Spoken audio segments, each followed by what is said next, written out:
நம்ம வீட்டில் பூஜை பண்ணும்போது சாம்பிராணி புகை போட்டு பார்த்துருக்கோம். ஆனால் அதனால என்ன யோசிச்சிருக்கீங்களா? நம்ம நேச்சுரலாக யூஸ் பண்ணக்கூடிய சாம்பிராணி, கற்பூரம் அதெல்லாம் பார்த்தீங்கன்னா பியூரிஃபைங் ப்ராப்பர்ட்டிஸ் இருக்கும். அது நம்ம சுற்றி இருக்கக்கூடிய காற்றுல இருக்கக்கூடிய டஸ்ட் எல்லாம் ரிமூவ் பண்ணி க்ளீன் பண்ணும். அதில் பார்த்தீங்கன்னா காமிங் ப்ராப்பர்ட்டிஸ் சொல்லுவாங்க. நம்ம மைண்ட் அண்ட் பாடியை வந்து ரொம்ப ரிலாக்ஸாக வச்சுக்கிறதுக்கு யூஸ்ஃபுல்லாக இருக்கும். இந்த மாதிரி பொருளை நம்ம பூஜையில் யூஸ் பண்ணும்போது நம்ம சுற்றி இருக்கக்கூடிய நெகட்டிவ் எனர்ஜியை ரிமூவ் பண்ணிடும். ஒரு டிஃபைன் ஃபீல் நமக்கு கொடுக்கும். இதுக்கு எந்த மாதிரி ப்ராடக்ட் யூஸ் பண்ணலான்னு பார்த்தீங்கன்னா,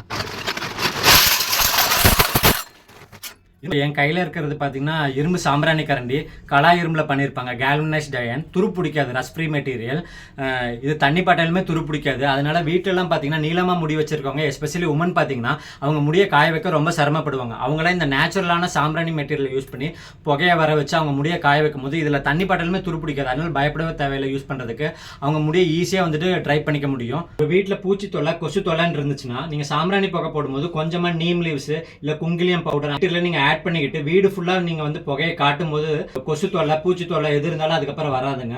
அதுவும் இது வந்து ரொம்ப லைட் வெயிட். நீங்க எவ்வளவு நேரம் வீடு ஃபுல்லா காட்டினாலும் உங்களுக்கு கை வலிக்காது. இதோட ஹேண்டிலும் ரொம்ப லென்த்தா இருக்கிறதுனால நீங்க ரொம்ப நேரம் காட்டினாலும் உங்களுக்கு சூடு வந்து கைக்கு வராதுங்க. அதுவும் இதை மெயின்டைன் பண்றது ரொம்ப ஈஸி. யூஸ் பண்ணிட்டு ஒரு துணி எடுத்து ஈஸியா தொடச்சு எடுத்தா போதும். இது நீங்க எங்கேயாவது வெளியூருக்கு போறீங்க, எங்கேயாவது எடுத்துட்டு போகணும்னு நினைச்சீங்கன்னா இது காம்பாக்ட் சைஸ். அதுவும் இதை வந்து மடக்கி விட்டுட்டு எங்க வேணா நம்ம போட்டுட்டு நம்ம எடுத்துட்டு போகலாம். இல்ல நம்ம எங்கேயாவது நிக்க வைக்கணும் அப்படின்னா இதை நீங்க நேர் பண்ணிக்கிட்டு எங்க வேணா நம்ம நிக்க வச்சுக்கலாங்க.